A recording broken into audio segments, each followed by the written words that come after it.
of our Lord Sri Aurobindo. Our Lord Sri Aurobindo says the best way of helping others is to transform oneself. Be perfect and you will be in a position to bring perfection to the world. Change yourself if you wish to change the world. Prove by your inner transformation that a truth consciousness can take possession of the material world and that the divine unity can be manifested upon earth. With always our love and blessings, says our Lord Sri Aurobindo.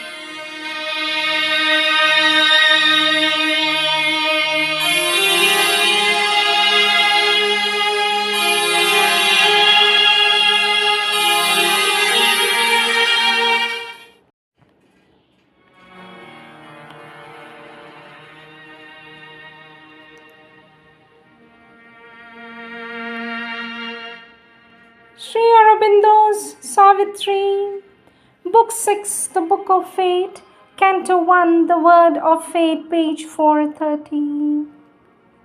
A sapphire cutting from the sleep of heaven, delightful is the soul of Satyavan, a ray out of the rapturous infinite, a silence waking to a hymn of joy.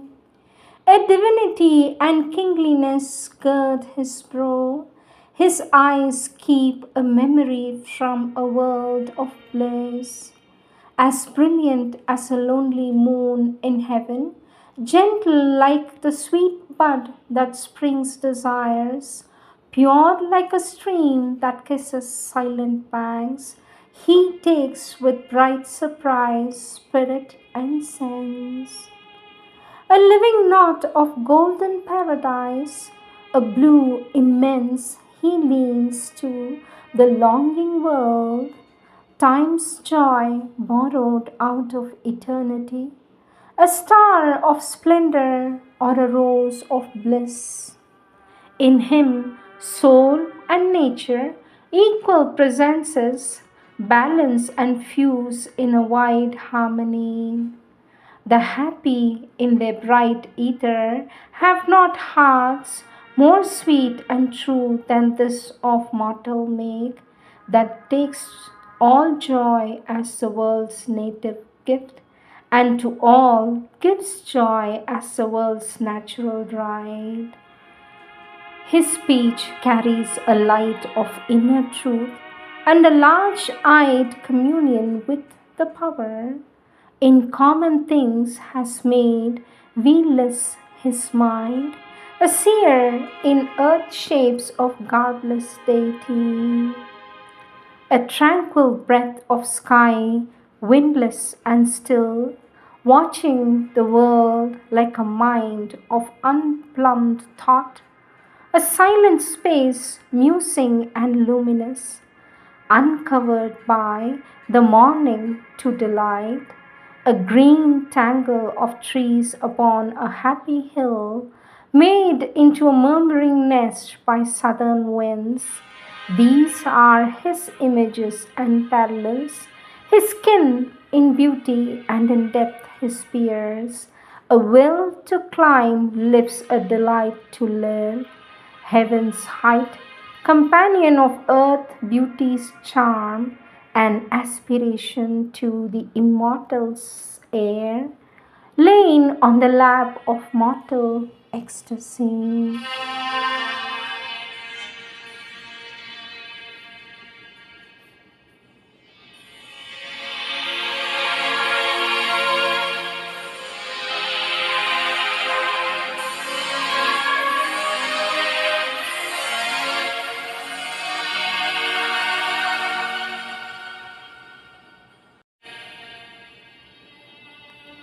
Prayers and Meditations, March 9, 1914.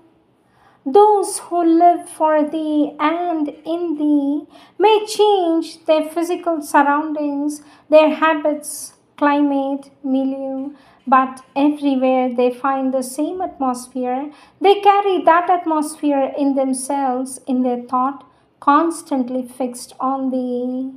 Everywhere they feel at home, for everywhere they are in Thy house.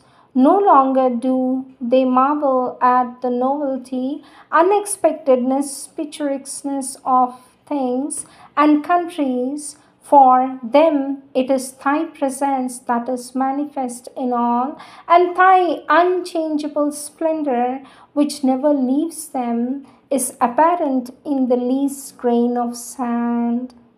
The whole earth chants thy praises in spite of the obscurity, misery, ignorance. Through it all, it is still the glory of thy love which we perceive and with which we can commune ceaselessly everywhere.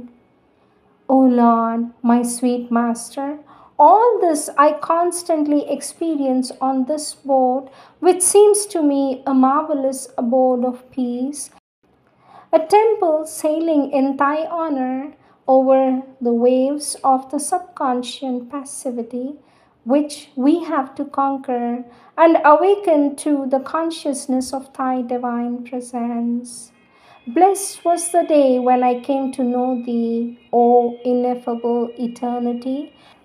Blessed among all days be that day when the earth at last awakened shall know thee and shall live only for thee.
Seigneur, vérité éternelle,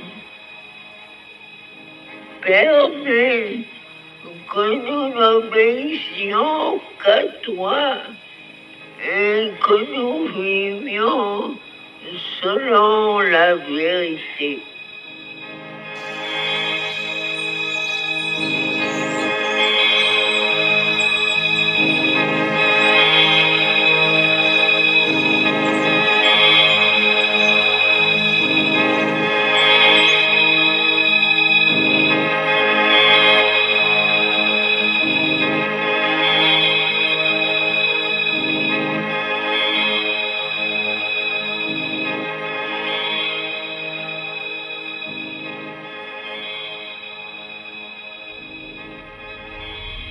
Supreme Lord, eternal truth, let us obey thee alone and live according to truth.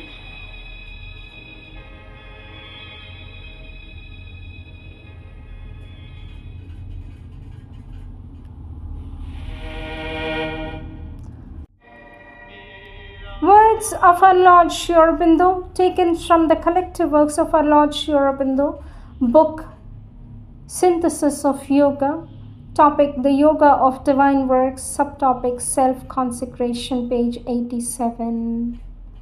Our Lord Sri Aurobindo says, in the first moment of self-preparation, the period of personal effort, the method we have to use is this concentration of the whole being on the divine that it seeks, and as its corollary, this constant rejection, throwing out of all that is not the true truth of the divine. An entire consecration of all that we think, feel, and do will be the result of this persistence. This consecration, in its turn, must culminate in an integral self giving to the highest, for its crown and sign of completion is the whole nature's all comprehending absolute surrender. In the second stage of integral yoga, says our Lord, transitional between the human and the divine working, there will supervene an increasing purified and vigilant passivity, a more and more luminous divine response to the divine force, but not to any other. And there will be, as a result, the growing inrush of a great and conscious, miraculous working from above. In the last period, there is no effort at all, no set method, no fixed sadhana.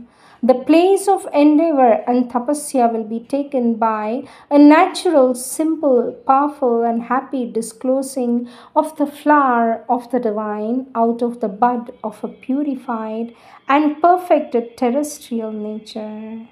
These are the natural successions of the action of the yoga. Our Lord Sri Aurobindo says, these movements are indeed not always or absolutely arranged in a strict succession to each other.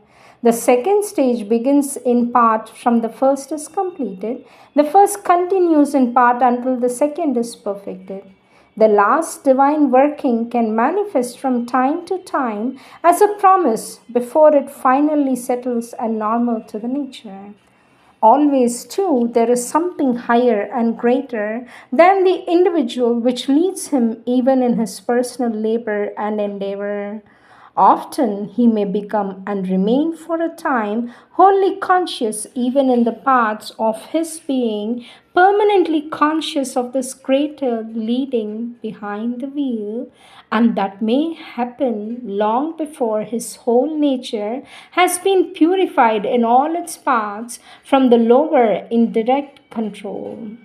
Even he may thus be conscious Even he may be thus conscious from the beginning, his mind and heart, if not his other members, may respond to that seizing and penetrating guidance with a certain initial completeness from the very first steps of the integral yoga. But it is the constant and complete uniform action of the direct control that more and more distinguishes the transitional stage as it proceeds and draws to its close. Our Lord Sri Aurobindo says this predominance of a greater, diviner leading, not personal to ourselves, indicates the nature's increasing ripeness for a total spiritual transformation.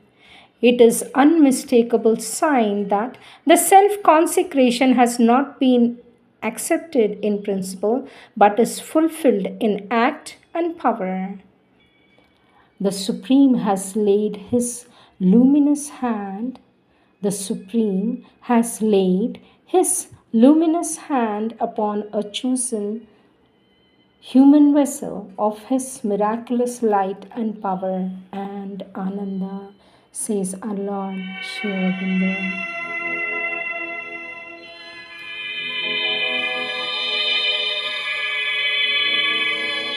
Next, chapter 3, self-surrender in works, the way of the Gita. Life, not a remote, silent, or high uplifted, ecstatic, beyond life alone, is the field of our yoga. The transformation of our superficial, narrow, and fragmentary human way of thinking, seeing, feeling, and being into a deep and wild spiritual consciousness and an integrated and inner and outer existence, and of our ordinary human living into the divine way of life must be its central purpose. Our Lord Sri Aurobindo says the means towards this supreme end is a self-giving of all our nature to the divine. Everything must be given to the divine within us, to the universal all, and to the transcendent supreme.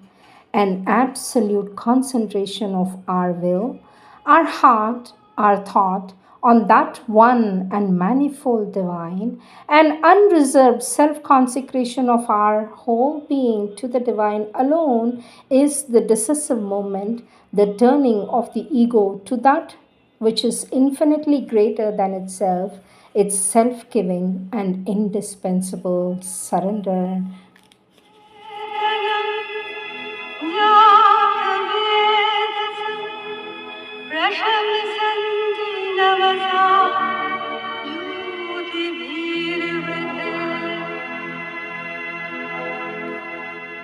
Our Lord Sri Aurobindo says, an enlarged and illumined consciousness is possible that shall make of him a liberated spirit and a perfected force, and if spread beyond the individual, it may even constitute a divine humanity, or else a supramental, and therefore a superhuman race. It is this new birth that we make our aim. A growth into a divine consciousness is the whole meaning of our yoga, an integral conversion to divinity, not only of the soul, but of all the parts of our nature. Our Lord Sri Aurobindo says, our purpose in yoga is to exile the limited, outward looking ego and to enthrone God in its place as the ruling inhabitant of the nature. And this means, first, to disinherit desire, no longer accept the enjoyment of desire as a ruling human motive. The spiritual life, says our Lord, will draw its sustenance not from the desire, but from a pure and selfless spiritual delight of essential existence. And not only the vital nature in us whose stamp is desire, but the mental being too must undergo a new birth and a transfiguring change. Our divided, egoistic, limited, and ignorant thought and intelligence must disappear. In its place, they must stream in the Catholic and faultless play of a shadowless divine illumination, which shall culminate in the end in a natural, self existent truth consciousness, free from groping half truth and stumbling error. Our Lord Sri Aurobindo says, our confused and embarrassed, ego centered, small motive will and action must cease and make room for the total working of a swiftly powerful and lucidly automatic, divinely moved and guided, unfallen force. They must be implanted and activized in all our doings, a supreme, impersonal, unfaltering, and unstumbling will in spontaneous and untroubled unison with the will of the divine. Our Lord Sri Aurobindo says, the unsatisfying surface play of our feeble egoistic emotions must be ousted, and they must be revealed instead a secret, deep, and vast psychic heart within that waits behind them for its hour. All our feelings impelled by this inner heart in which dwells the divine will be transmuted into calm and intense moments of a twin passion of divine love and manifold Ananda. This is the definition of a divine humanity or a supramental race. This, not an exaggerated or even a sublimated energy of human intellect and action, is the type of the superhuman whom we are called to evolve by our yoga, says our Lord Sri Aurobindo.